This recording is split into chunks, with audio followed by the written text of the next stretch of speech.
tenant's responsibility that you could come across when you're decorating is cracks in your walls or holes that have been underneath the wallpaper. The best way to do these is to scrape out the old crack first. Make sure there's no loose bits inside. Give it a good scrape off to make sure that there's nothing loose. Put a bit of sandpaper and rub it down. And then one-time filler from any local DIY store.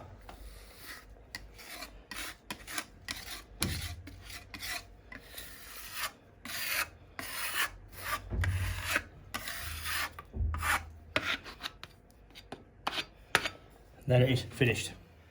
Same again with holes in walls which have been through screws. Take your scraper, scrape out around the hole, make sure there's nothing loose inside. Take your filler and